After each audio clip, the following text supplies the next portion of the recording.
এখন মানুষের কাছে যাওয়ার জন্য যদি একটা গাড়ির ব্যবস্থা করে দেয়।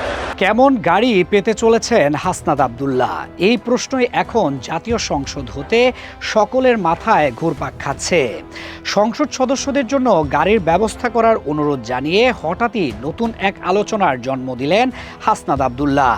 তিনি সংসদ সদস্যদের জন্য গাড়ির ব্যবস্থা করার অনুরোধ জানিয়ে বলেন, মাঠ পর্যায়ে কাজ করতে গিয়ে তাদের ভাড়ায় গাড়ি ব্যবহার করতে হচ্ছে, যা কার্যক্রম পরিচালনায় বড় বাধা হয়ে দাঁড়াচ্ছে।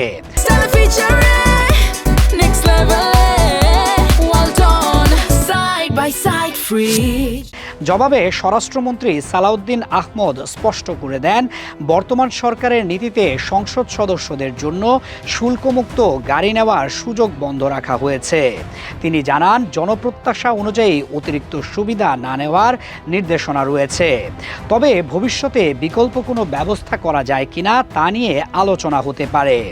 আলোচনার এক পর্যায়ে বিরোধী দলীয় নেতা শফিকুর রহমান হাস্যরস করে বলেন, ছোটদের কখনো না বলতে নেই, যা সংসদের গম্ভীর আলোচনায় কিছুটা হাস্যরস যোগ করে।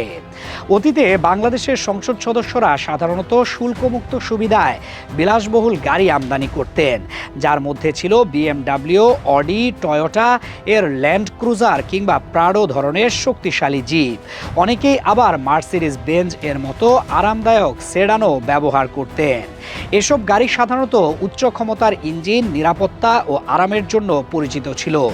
পূর্বে এমপিরা 5 বছরের মেয়াদে একবার শুল্কমুক্ত গাড়ি আমদানির সুযোগ পেতেন, যা তাদের জন্য বড় সুবিধা ছিল।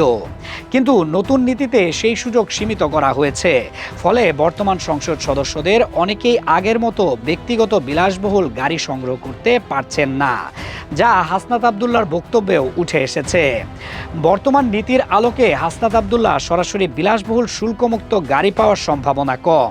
তবে যদি কোনো সমন্বিত ব্যবস্থা নেওয়া হয়, তাহলে তিনি সরকারি ব্যবস্থাপনায় মাঝারি মানের জিপ বা সেডান যেমন টয়োটা এর প্রাডো বা করোলা টাইপ গাড়ি কিংবা সরকারি পুল থেকে সরবরাহকৃত যানবাহন ব্যবহার করতে পারেন।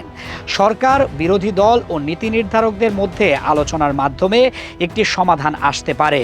তবে স্পষ্ট যে আগের বিলাসবহুল গাড়ির যুগ থেকে এখন নীতিগত সংযমের দিকে ঝুঁকছে সংসদীয় ব্যবস্থা।